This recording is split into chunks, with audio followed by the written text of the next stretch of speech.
All right, picking up to finish off video two for today's notes. This is where we left off talking about causes leading to the war and how basically the ideas of sectionalism, the disagreement over slavery, and disagreement over constitutionality of states' rights, those will be our main causes of the Civil War.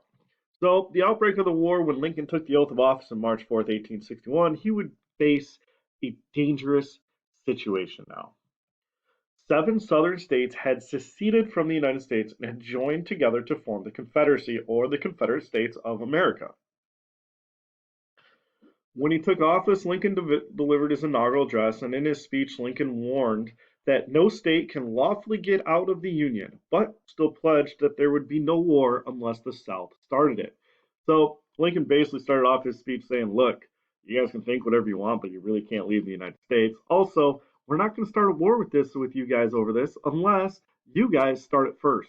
So it's all on you whether or not we're going to have a war. So Lincoln basically puts it now on the Confederate States of America, or the Confederacy, on to whether or not there's going to be a war fought over this issue.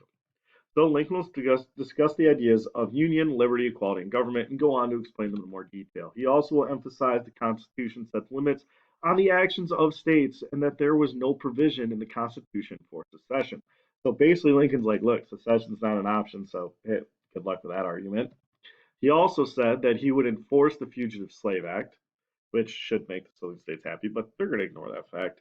And Jefferson Davis will also have an inaugural address. So, where Lincoln said he wanted to keep the Union together, Davis explained why the South had to decide to secede from the Union.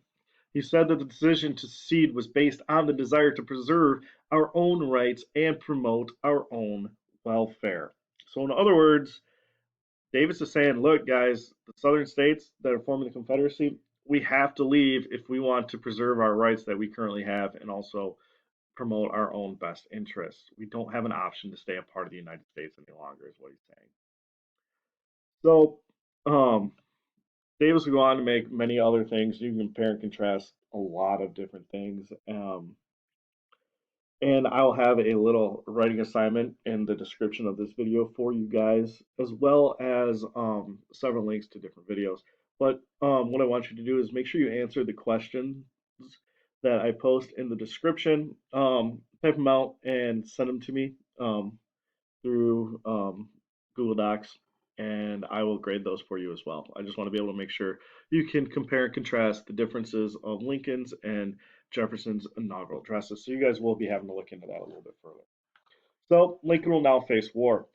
And Lincoln said in his inaugural address that he did not want war, but Jefferson Davis had already ordered Confederate forces to begin seizing federal forts in the South, which is technically an act of war. Imagine that.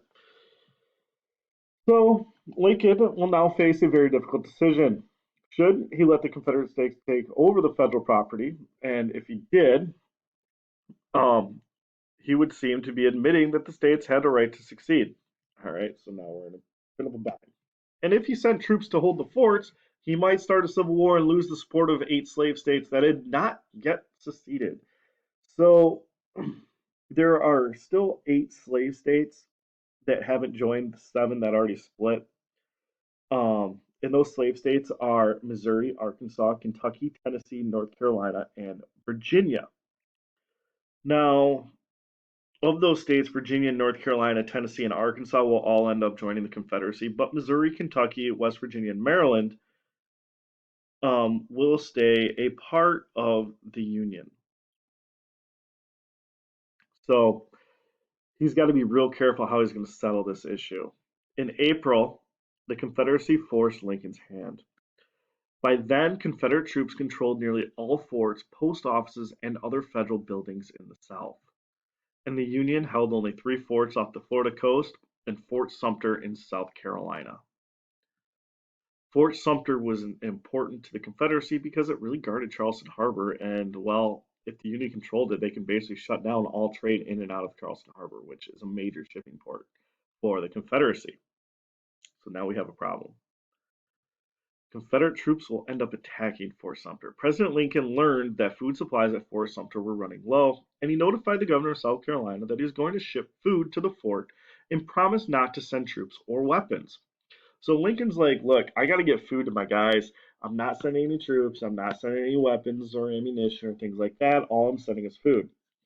Well, that won't go over too well with the governor of South Carolina because the Confederate States will refuse to allow any ships to the fort. And, well, they built up enough fortifications all around Fort Sumter to allow no ships to get to the fort. And on April 11th, 1861, they demanded that Fort Sumter surrender, and the Union refused to give in, so the Confederate guns will open fire. The Union troops quickly ran out of ammunition, and on April 13th, the Union surrendered the fort. The bombardment will mark the start of the Civil War, which would last 4 terrible years from 1861 to 1865. Now, this is the end of this section. We'll pick up tomorrow with how Americans take sides. And your homework is I want you to answer a couple questions I'm going to post in the description of this video. And I am also linking 2 videos to Fort Sumter. One is only like 3 minutes long. The other one's closer to 8 minutes. And they both do a really good job explaining Fort Sumter. And it's, well, the one kind of explains how everything leads up to Fort Sumter and how Fort Sumter is really the spark that lights the powder keg that had undoubtedly been sitting there with a bunch of open flames. And the other video is a description on more of the Battle of Fort Sumter. So um, go ahead, check those out if you have time today. But I think you'd enjoy those videos. So I will be back with you guys Friday, and we will finish off lesson 3 on Friday. So if you have any questions, please get a hold of me.